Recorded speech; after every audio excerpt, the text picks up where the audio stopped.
dan dari hasil sementara, masih sementara ya, ini hitungan sementara, minimal kerugian keuangan negara dari total uang kurang lebih 1,2 T yang dikeluarkan untuk proses akuisisi tersebut ada kurang lebih 900 miliar yang loss atau hilang. Assalamualaikum warahmatullahi wabarakatuh. Rekan-rekan jurnalis yang telah hadir di malam hari ini di ruang konferensi Merah Putih KPK.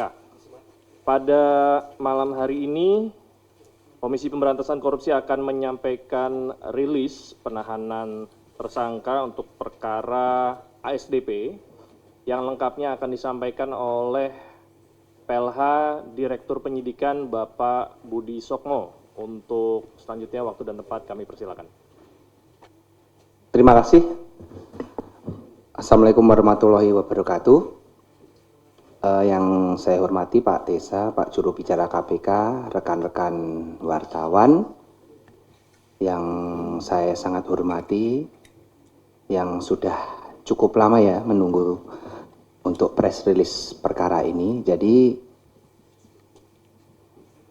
malam ini KPK akan memberikan informasi terkait dengan perkembangan penyidikan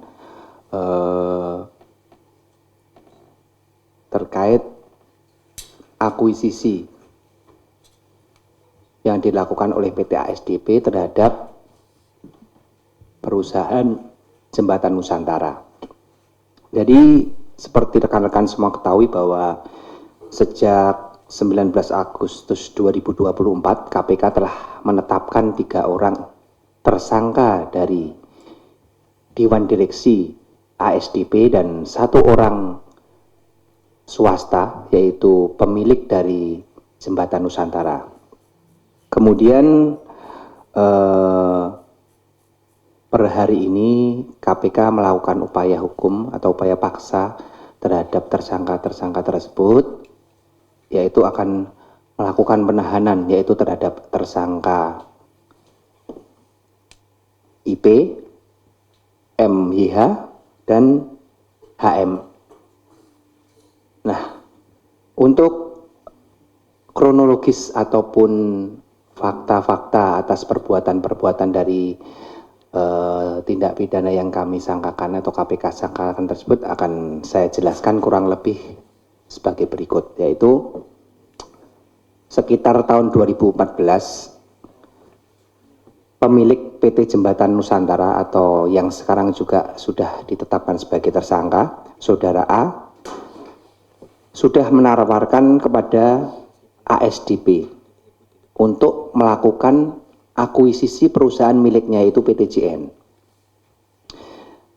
Namun sebagian direksi atau Dewan Direksi, kemudian Dewan Komisaris PT ASDP pada tahun 2014 tersebut tidak menyetujui terhadap penawaran tersebut. Dikarenakan memang dari pihak ASDP pun sendiri mengetahui bahwa kapal-kapal milik dari perusahaan Jembatan Nusantara itu adalah kapal-kapal yang sudah berumur atau nilai ekonomisnya sebenarnya sudah tidak layak lagi untuk diakuisisi. Dan mereka cenderung untuk memprioritaskan pengadaan dan pembangunan kapal baru, dan yang paling utama juga di dalam RJP mereka yaitu untuk meningkatkan pelayanan atau kualitas pelayanan dari ASDP sendiri. Jadi bukan memperluas pelayanan mereka dengan menambah armada, karena memang untuk armada sendiri sudah sangat banyak sekali dan demand-nya atau penumpangnya baik itu mobil maupun orangnya tidak bertambah. Jadi apabila nanti pun kapalnya ditambah, tidak akan dapat berkembang usahanya. Itu adalah berbagai pertimbangan bisnis yang komisaris dan direksi dahulu pertimbangkan, sehingga di tahun 2014 itu tidak diambil langkah akuisisi tersebut. Kemudian di tahun 2017 terjadi pergantian direktur utama di ASDP yang diganti oleh Saudari IP sekarang dan telah menjadi tersangka, dan kemudian di awal tahun 2012 kembali lagi Saudara Aji ini atau pemilik PT JN ini mendapatkan angin segar untuk menawarkan PT JN ini untuk diakuisisi oleh ASDP. Dan ternyata sepertinya gayung bersambut, para dewan direksi yang pada saat itu tuh cenderung adalah orang-orang baru, mengamini atau menyetujui terhadap proses tersebut dengan dilakukan berbagai pertemuan-pertemuan secara informal, baik itu di rumah tersangka pemilik PT JN maupun di luar untuk melakukan negosiasi terhadap harga akuisisi tersebut. Kemudian di tahun 2019 yang ditaruh di awal tahun 2018 tadi omongannya masih informal, di tahun 2019 PT JN ini mengajukan secara tertulis penawaran untuk dilakukan akuisisi PT ASDP. Namun dikarenakan pada saat itu memang aturan akuisisi di internalnya belum ada, sehingga dibuatlah suatu konsep berupa kerjasama usaha. Nah, di dalam proses kerjasama usaha ini juga digunakan sebagai window dressing terhadap kinerja dari PT JN sendiri, sehingga seolah-olah bahwa PT JN ini mempunyai pendapatan atau income yang positif di dalam nanti laporan keuangannya. Kemudian pada bulan Juni 2019 akhirnya ditandatangani MOU terkait dengan kerjasama usaha antara PT ASDP dengan PT Jembatan Nusantara. Kemudian di tahun masih di 2019 tanggal 20 September tepatnya, Direktur Utama PT ASDP ini mengirimkan surat nomor HK 201 D29 ASDP 2019 kepada Komisaris Utama PT ASDP untuk memohon persetujuan secara tertulis atas rencana kerjasama dan usaha pengoperasian kapal dengan PT JN Group. Dalam surat tersebut hanya disampaikan terkait dengan rencana kerjasama usaha. Hal tersebut berbeda dengan surat yang dikirimkan oleh Direktur Utama kepada Menteri BUMN, yang pada intinya surat kepada Kementerian BUMN itu untuk meminta persetujuan tentang akuisisi PT Jembatan Nusantara. Dan perlu diketahui oleh teman-teman semua bahwa dalam proses akuisisi tersebut sebelum izin diajukan kepada Menteri atau persetujuan itu disampaikan kepada Menteri seharusnya melewati komisaris dari Dewan Komisaris dari PT ASDP. Nah, sepengetahuan dari komisaris pada saat itu adalah kerjasama akuisisi, namun ternyata berbeda. Yang dikirimkan ke kementerian itu adalah permintaan persetujuan untuk akuisisi. Kemudian dalam kerjasama usaha, PT ASDP memprioritaskan memberangkatkan kepada kapal-kapal JN yang tadi saya sampaikan di awal, itu untuk apa? Memoles seolah-olah bahwa PT JN itu kinerjanya positif. Dan ini juga untuk dressing, window dressing terhadap laporan keuangan di tahun 2020 sampai 2021 sebelum proses akuisisi di tahun 2022 dilaksanakan.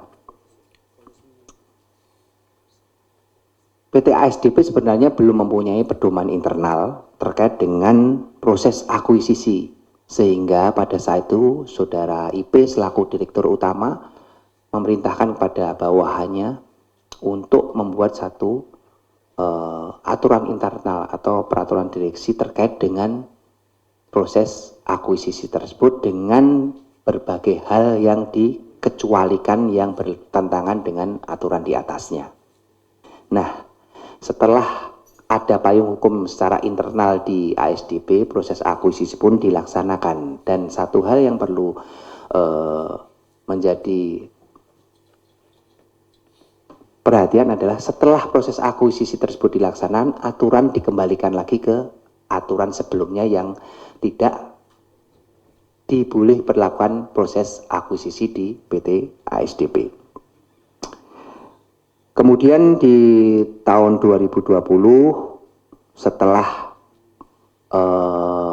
peraturan direksi tadi disusun, diikuti dengan perubahan RJPP. Jadi di RJPP ASDP itu juga dilakukan perubahan dengan langsung secara letterleh menuliskan bahwa akan melakukan akuisisi terhadap 53 kapal.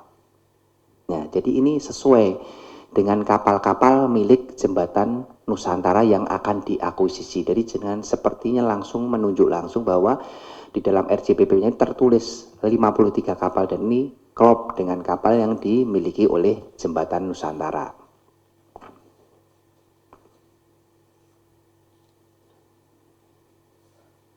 Kemudian dalam prosesnya tersebut PT ASDP yang diwakili oleh para direksi, prosesnya dilakukan secara